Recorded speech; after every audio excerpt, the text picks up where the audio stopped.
마음이 청결한 자가 받는 복에 대해서 살펴보겠습니다. 본문 8절을 보시기 바랍니다. 마음이 청결한 자는 복이 있나니 그들이 하나님을 볼 것이며, 마음이 청결하다는 것은 마음이 하나님 앞에 깨끗하다는 것을 의미합니다. 그런데 인간의 마음은 태어날 때부터 부패되어 있습니다. 즉 인간은 자연적인 상태에서 스스로 마음을 청결하게 하고 깨끗한 상태로 있을 수 없다는 것입니다.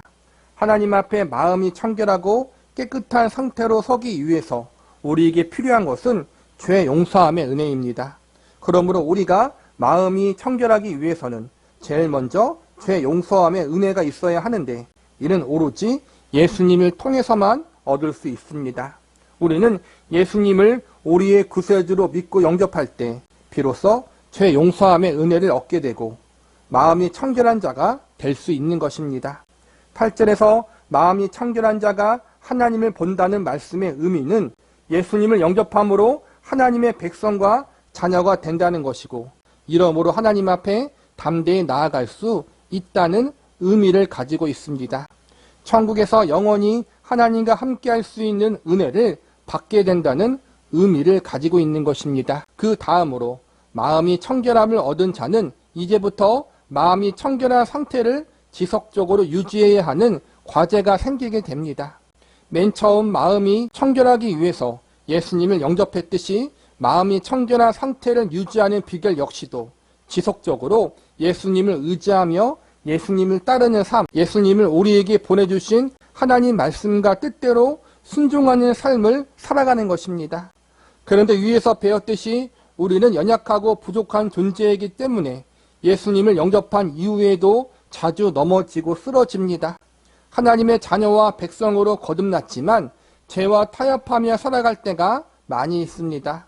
사실 8절에서 말하는 마음이 청결한 자는 100% 완전 무결한 존재, 죄가 하나도 없는 완전한 의인을 의미하는 것이 아닙니다. 완전 무결한 존재, 죄가 하나도 없는 분은 예수님 한 분밖에 없습니다.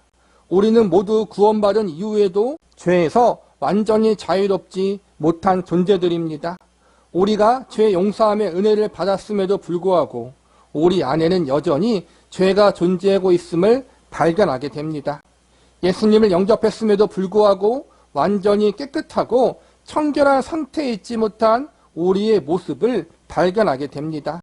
그래서 8절에서 말하는 마음이 청결한 자는 자신의 연약함과 부족함, 여전히 죄인됨을 겸손히 인정하고 예수님의 대속의 은혜와 공로를 의지하며 더욱 하나님 앞에 청결하게 살아가고자 힘쓰고 애쓰는 자의 마음의 상태, 삶의 모습을 가리킨다고 할 수 있습니다. 이러한 자에게 하나님은 하나님을 볼 수 있는 은혜를 주시는데, 하나님을 본다는 것은 하나님을 아버지라 부를 수 있는 하나님의 자녀의 신분이 보장된다는 것과 현세와 내세에서 하나님과 동행하는 삶을 살아갈 수 있는 은혜를 허락하여 주신다는 것입니다. 천국에 가서 하나님을 보는 것으로 끝나지 않고 이 땅에서 천국에서 경험할 수 있는 하나님의 영광을 미리 맛볼 수 있는 은혜를 허락하여 주신다는 것입니다.